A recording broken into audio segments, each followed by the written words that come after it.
história, a Igreja desenvolveu um modelo de organização do tempo que ajudava o povo de Deus a marcar as estações do ano e alinhar o ritmo da vida comum ao ritmo da fé. Esse modelo, que mais tarde passou a ser chamado de calendário litúrgico, não surgiu apenas para organizar as datas, mas para lembrar que o tempo humano deve sempre ser vivido à luz da história da salvação. Nesse modelo de calendário litúrgico, vivemos cada período do ano, lembrando da nossa esperança, da nossa espera, dos atos gloriosos de Deus ao longo da história e da sua consumação. Uma dessas fases do calendário litúrgico é justamente essa que iniciamos agora. No último domingo de novembro começa o primeiro tempo do ano litúrgico, o chamado Advento. O Advento é um tempo de preparação para o Natal. A própria palavra Advento, que vem do latim adventus, significa vinda ou chegada. Carrega essa ideia de antecipação e expectativa. E é um tempo de preparo dos nossos corações. Esse preparo é profundamente contracultural, porque dezembro, dentro da nossa cultura agitada, é facilmente engolido pelo consumo desenfreado. Nós somos chamados o tempo todo a comprar, correr, consumir, produzir. A nossa agenda enche, surgem confraternizações, encerramentos, compromissos de todos os lados. E isso nos coloca em um estado de constante distração. Dessa forma, mesmo sendo uma data essencialmente cristã, o Natal pode acabar se transformando em apenas mais um evento. Bonito, enfeitado, meticulosamente planejado, mas vazio. Outro risco que corremos é distorcer a nossa perspectiva sobre o nascimento do Messias. É claro que as luzes, os presentes, a celebração são coisas muito importantes, mas se for dada uma ênfase errada e distorcida a tudo isso, o Natal pode ser esvaziado, porque nada disso realmente se parece com a simplicidade silenciosa com a qual Cristo veio ao mundo. Por isso, ao praticar o Advento, aprendemos a alinhar o nosso coração com as Escrituras e a esperar e celebrar do jeito correto.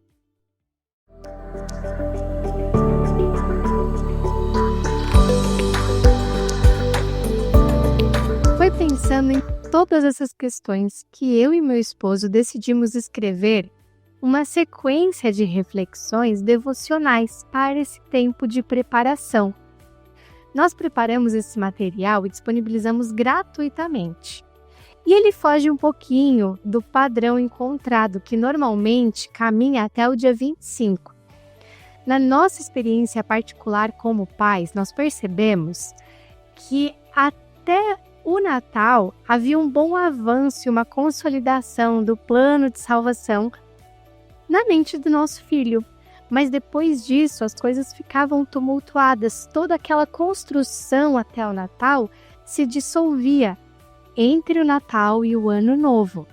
A rotina se acelerava, as distrações voltavam e nós perdíamos essa oportunidade de terminar o ano olhando para a esperança em Cristo. Dessa forma, nós decidimos estender o percurso até o dia 31 de dezembro. E por quê? Porque além de contemplar a encarnação do próprio Deus, nós também queremos direcionar o olhar para o motivo que trouxe Cristo até nós. Ele não veio apenas viver entre os seres humanos, ele veio morrer por nós. Após a queda, os seres humanos herdaram aquilo que a gente chama de natureza pecaminosa. Por mais que nós tentemos, todos somos incapazes de cumprir perfeitamente a lei de Deus. Mas Cristo veio viver a vida perfeita que nós deveríamos viver. E veio morrer a morte que nós deveríamos morrer. Ele nos substituiu na cruz. Deveríamos ser castigados, mas ele assumiu o nosso lugar para que tivéssemos vida. Então, o calendário nos convida a olhar para além da manjedoura. Ele nos leva até a morte, que cumpre a promessa, até o nascimento da igreja e até o retorno triunfante de Cristo, quando toda a nossa esperança será plenamente consumada. E para organizar esse caminho nas reflexões devocionais, nós partimos de uma pergunta bem simples sobre o que conduz as Escrituras do começo ao fim. Existem várias formas de responder a essa pergunta, inclusive, babados à parte, é uma das discussões teológicas mais acirradas. Mas nós decidimos desenvolver a perspectiva apresentada por Walter Kaiser Jr. no livro O Plano da Promessa. Esse autor, que é um grande teólogo, afirma que o fio condutor que atravessa toda a Bíblia é a promessa feita por Deus logo após a queda. Essa promessa não fica estática, ela cresce, se amplia, se aprofunda conforme a revelação avança, como um rio que começa estreito no Éden e vai ganhando força ao longo da narrativa. Explicando de forma bem direta, essa promessa é o eixo que sustenta toda a narrativa da salvação. E quando entendemos isso, também mudamos a maneira de contar as histórias bíblicas. Quando colocamos os personagens bíblicos como heróis, corremos o risco de enfatizar demais o ser humano como centro, e esse nunca foi o propósito das Escrituras. O verdadeiro herói de toda a narrativa é Jesus. Os personagens citados, por mais admiráveis que sejam, eram tão pecadores quanto nós. E a própria Bíblia faz questão de deixar isso claro. Noé, Abraão, Moisés, Davi, todos eles falharam. Todos duvidaram, todos caíram. As vidas deles não apontam para uma habilidade humana ou para uma virtude. Elas apontam para a necessidade urgente de um Salvador. Contar histórias bíblicas isoladamente, apenas olhando para os personagens, pode nos enganar, fazendo parecer que podemos imitá-los para alcançar virtude ou salvação por nossos próprios esforços.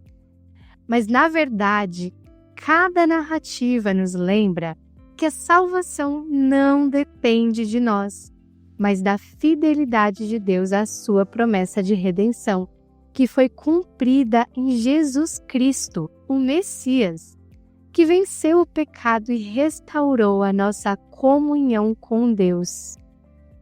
E é essa história, a promessa em desenvolvimento, que queremos percorrer com você até o último dia do ano.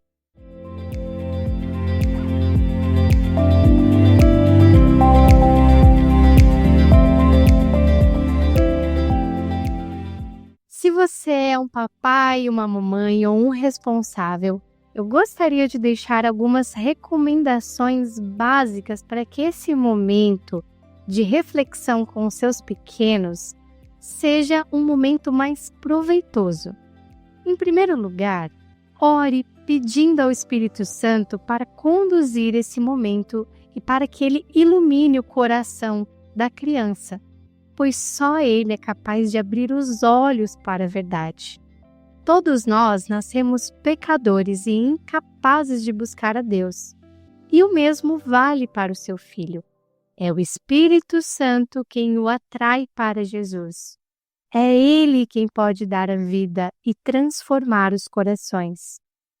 Além disso, escolha um momento calmo do dia e, sem pressa, busque organizar o ambiente e retirar as distrações. E é importante lembrar que esse momento não deve ser performático.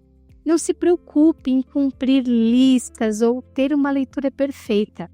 Com crianças pequenas, principalmente, nem tudo vai sair como planejado, mas o essencial é anunciar a palavra de Deus. Você também pode usar, para os menores, uma Bíblia ilustrada, que ajude a prender a atenção e facilitar a compreensão da história.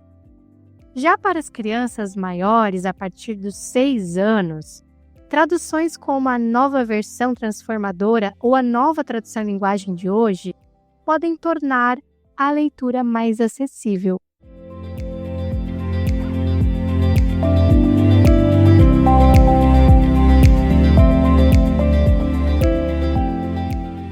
Nosso desejo é que essas leituras sejam um lembrete de que Deus é fiel à sua promessa. Ele enviou o Salvador que o mundo esperava e um dia voltará para nos buscar. Que o Espírito Santo use esses dias de advento para acender no seu coração e no coração da sua família a viva esperança que temos em Cristo. Deus abençoe.